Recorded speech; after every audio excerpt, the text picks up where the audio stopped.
पौराणिक कथा के अनुसार किसी नगर में एक साहूकार रहता था।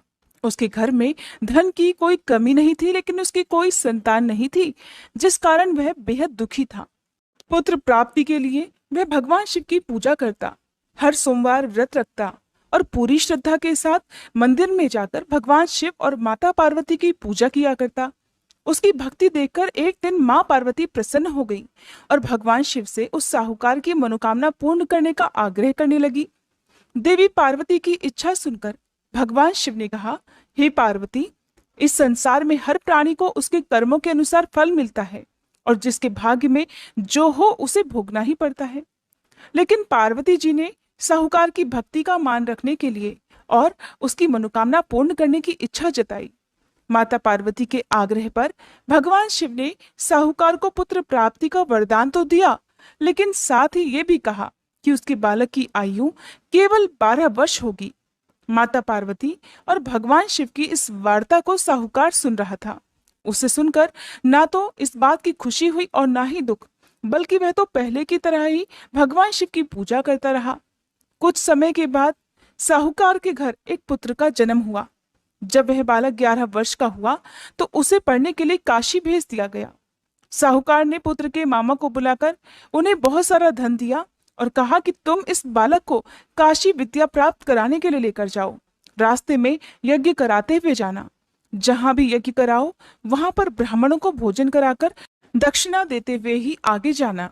दोनों मामा भांजे इसी तरह यज्ञ कराते और ब्राह्मणों को दान दक्षिणा देते देते काशी की ओर चल पड़े।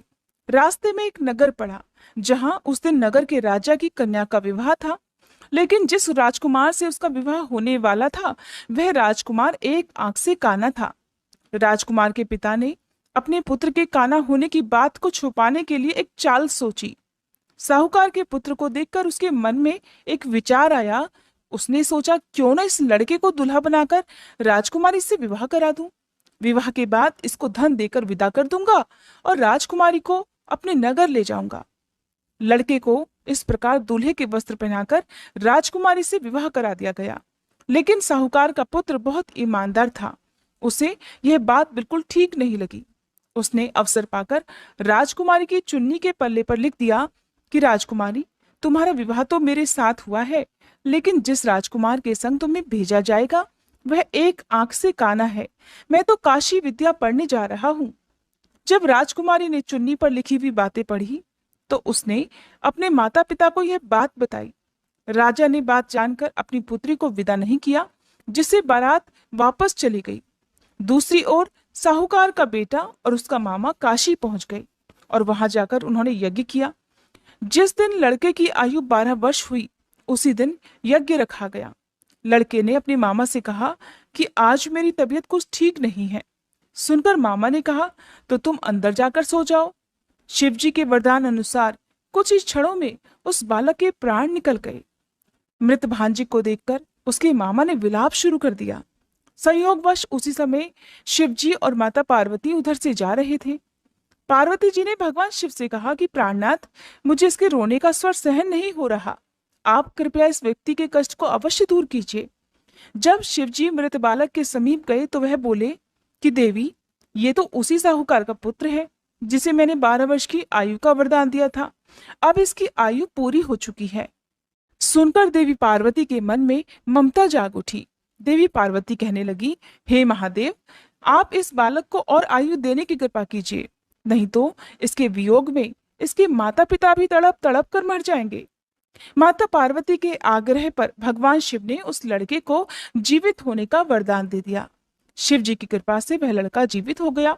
शिक्षा समाप्त कर लड़का अपने मामा के साथ वापस नगर की ओर चल दिया। दोनों चलते चलते उसी नगर में जा पहुंचे जहां कभी उसका विवाह हुआ था। उस नगर में भी उन्होंने यज्ञ का आयोजन किया। उस लड़के के ससुर ने उसे पहचान लिया और महल में ले जाकर उसकी खूब आवभगत की और अपनी पुत्री को धूमधाम से विदा कर दिया। इधर भूखे प्यासे रहकर साहूकार और उसकी पत्नी अपने बेटे के आने की प्रतीक्षा कर रहे थे।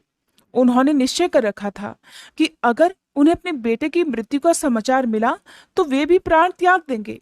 परंतु अपने बेटे के जीवित होने का समाचार पाकर वे बेहद प्रसन्न हुए।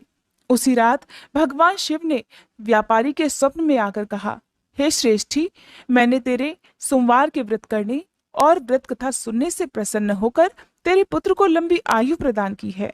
इस प्रकार जो कोई सोमवार व्रत करता है या कथा सुनता और पढ़ता है, उसके सभी दुख महादेव की कृपा से दूर हो जाते हैं और समस्त मनोकामनाएं भी पूर्ण हो जाती हैं। प्रेम से बोलिए भोले शंकर भगवान की जय। माता पार्वती की जय। जय शिव ओमकारा, स्वामी जय शिव ओमकारा। ब्रह्मा विष्णु सदा शिव, ब्रह्मा विष्णु सदा शिव, अर्धांगी धारा। ओम जय शिव ओमकारा। एकानन चतुरानन पंचानन राजे, स्वामी पंचानन राजे। हंसानन गरुड़ासन, हंसानन गरुड़ासन, वृषवाहन साजे। ओम जय शिव ओमकारा। दो भुज चारु चतुर्भुज, 10 भुज अति सोहे, स्वामी 10 भुज अति सोहे। त्रिगुण रूप निरखता, त्रिगुण रूप निरखता, त्रिभुवन जन मोहे। ओम जय शिव ओमकारा। अक्षमा का प्रणवाक्षर में शोभित, प्रणवाक्षर में शोभित, ये तीनों एका। ओम जय शिव ओमकारा। त्रिगुण स्वामी जी की आरती जो कोई नर गावे, स्वामी जो कोई नर गावे। कहत शिवानंद स्वामी, रटत भोलानंद स्वामी, सुख संपत्ति पावे। ओम जय शिव ओमकारा। ओम जय शिव ओमकारा। स्वामी जय शिव ओमकारा। ब्रह्मा विष्णु सदा शिव, अर्धांगी धारा। ओम जय शिव ओमकारा। ओम जय शिव ओमकारा। ये थी आज की वीडियो। अगर जानकारी आपको अच्छी लगी हो तो प्लीज़ वीडियो को लाइक जरूर कीजिएगा।